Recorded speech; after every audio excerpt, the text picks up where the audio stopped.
Foreign Trade Minister Sigrid Kaag, and we have Werner Baumann from Bayer joining us, and also Meenakshi Gupta from India. We'll be talking to all of them, but first I want to hand over to Birger to introduce today's call.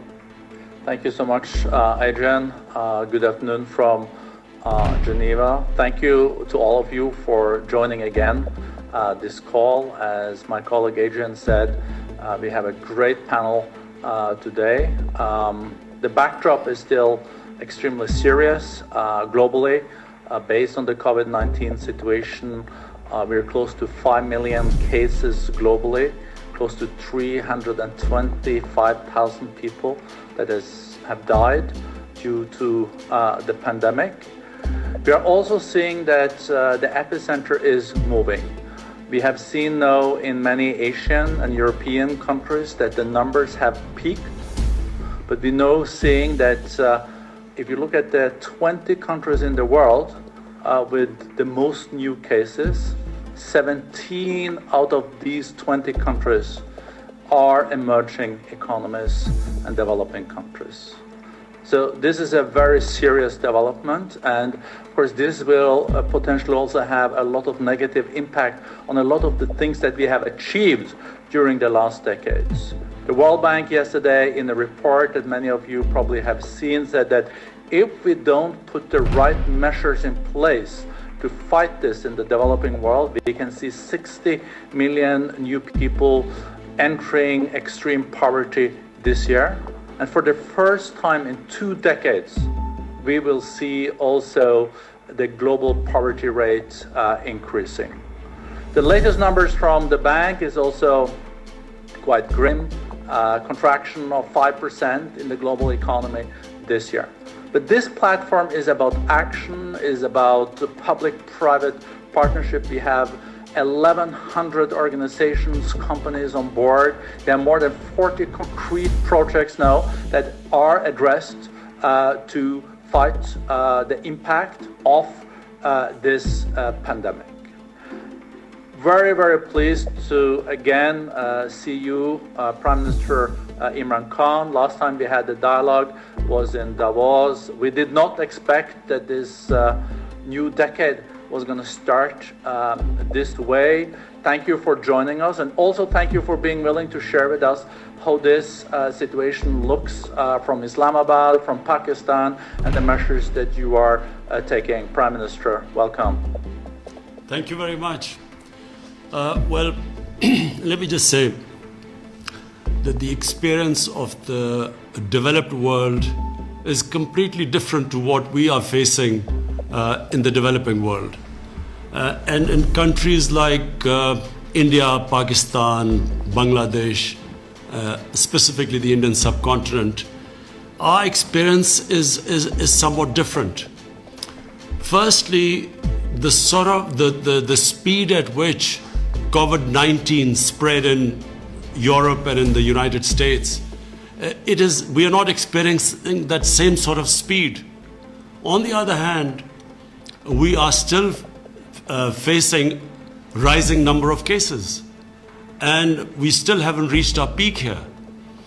But from day one, the difference between, say, what we've seen in Europe and in the United States, and in fact even in China, the difference is that we had to face this twin challenge.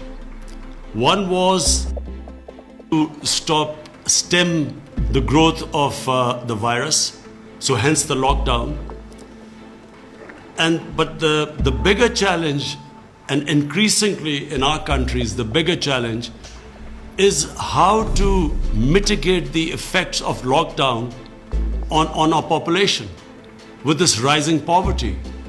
To give people an example of what we are facing in Pakistan, and I think it's the same sort of situation in India and possibly in Bangladesh. In Pakistan, we have 25 million workers who are either daily wages or get paid weekly or are self-employed.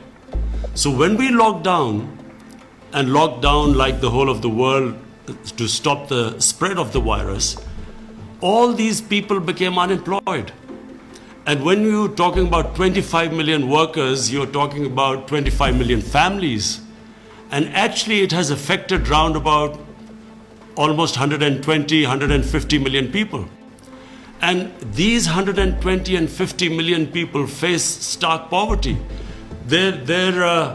Unless the men or the women who were working, unless they work, they cannot feed their families. So what we did was, and I'm very proud of my government, we came up with this cash transfer program. And we touched 15 million families. So far we have touched 15 million families with cash transfers. And this is what's mitigated the effects of the lockdown. But this is only a short-term solution.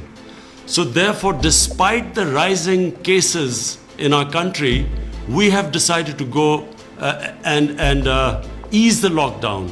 We have started to open up our businesses, construction industry, so that people can find employment. Because there's no way the government can give handouts to so many people. And because of this huge numbers of the informal economy, the only way we can reach our people is by allowing them to work. So here we face this dilemma. One, we still have a problem of growing cases, and we still have to be careful about the spread of the virus. But on the other hand, unless we open up our economy, we have millions facing starvation. And this is not the problem faced in the Western countries, but the Western countries also face this problem, this balance between now saving the economy and at the same time worrying about, even if the cases are going down, they're worrying about in case there's a spike. So the way forward, we have, this year we have, as a country, as a nation, we realize that we have to live with this virus. At least until a vaccine comes out, we feel that this year we just have to learn how to live with it and balance this. So to balance this, what we have raised a volunteer force of 1 million volunteers who will help the administration, because the administration is already overburdened. The law enforcement agencies, they've become overburdened by trying to impose a lockdown. So we decided that the only way is that have a volunteer force, let the administration do the normal work and the police, while this volunteer force goes and encourages people to not to have gatherings, and when they go to work, have these SOPs so that they at least try and keep the social distancing. So this year we feel that we have a very tough year to balance this act. We have suffered economically. Just before this COVID-19 hit us, we had managed to balance our twin budgets, the current account deficit and the fiscal deficit. After a very painful series of reforms, we had just about balanced and were thinking of the economy of growing. And so it's hit us at the worst time. But what we feel is that the coming year is not just a challenge for Pakistan. We all know it's a global challenge. And what we feel is that there has to be a lot more interaction between the countries in dealing with this challenge than has been so far. Understandably, because when it hit the countries, it's quite unprecedented, the measures they took. So every country looked inside, became insular. But I feel eventually we are all connected, and the response has to be global. There has to be a way of picking up countries which are struggling right now, and especially in the developing world. I've spoken to the Ethiopian Prime Minister, the Egyptian President, Nigerian Prime Minister. All of them are facing similar problems to what we are facing. Falling exports. The export orders have gone down because obviously the problems faced by the global community.